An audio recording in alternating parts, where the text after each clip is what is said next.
One of the recent books I have read is Ambedkar's Buddha and His Dhamma, Ambedkar Books Volume 22. Though it was written in a new style, it was enjoyable. The book provides plenty of information for those who are just starting out with a superficial understanding of Buddhism. It also gives a complete account of Buddha's life and philosophy. The book is easy to read. General understanding.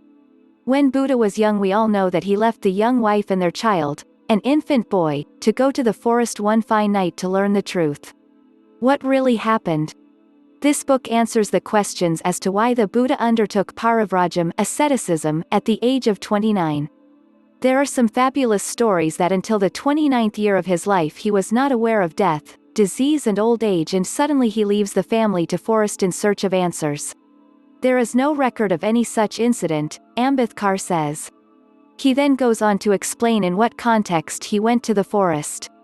As the son of the king of the kingdom of Sakya, Siddhartha Gautama was a member of the Sakya Sangam, an association of important people in the kingdom. Disputes over water sharing with neighboring Golia arose, and the solution decided was war. Most of the members of the Sangha were for waging a war over the dispute. Gautama was for dialogue, and it was rejected by voting in the Sangha. But still Gautama refused to accept war as a solution. As there was the danger of excommunicating his entire family, Gautama offered to go for parivrajam in forest. The Sangha accepted his idea, and hence he started his journey seeking truth in the forest. Ambedkar says that he left for parivrajam only after getting consent from his young wife. But his parents and the people in the Sakya kingdom were not happy with his decision. Now as a monk, he began to search for the ultimate truth, and thus the search for the Gautama's truth began. Religion and Buddhism. The so-called religions have some grammar that they will discuss and comment on: the origin of the world, the origin of God, the origin of man and other creatures, the mysteries of birth and death, heaven and hell. Ambedkar notes that the Buddha does not take any stand in any of his discussions and does not spell out anything on these matters. 2,400 years ago, he revolutionized that he would speak of the necessities of human life without referring to himself as an angel or a prophet of God. Buddhism.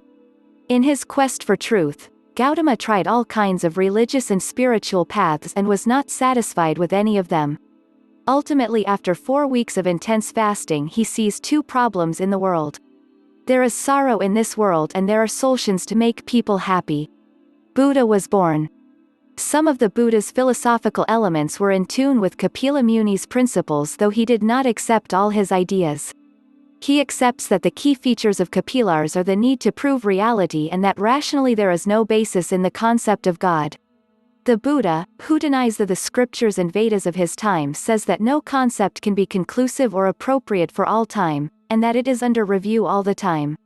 The Buddha, who accepted the sacrifices that others make for the benefit of the self, says that do not accept doing yagnas.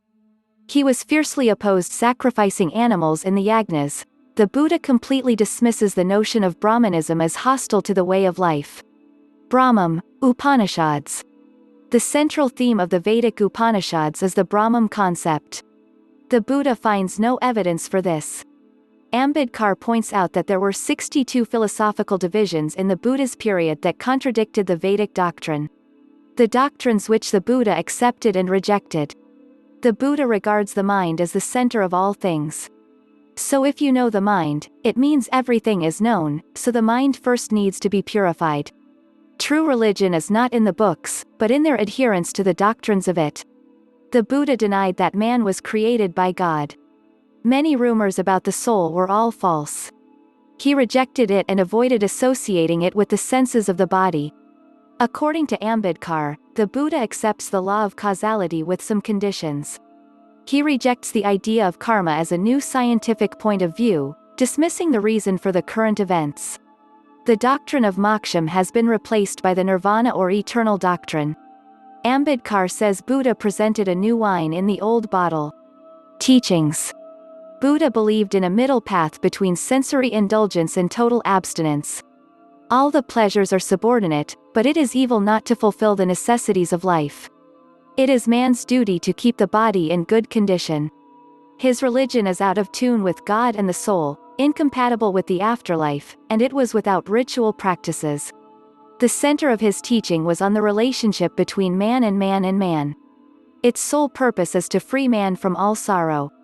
Do not kill. Lying, stealing, and possessing other things are lustful.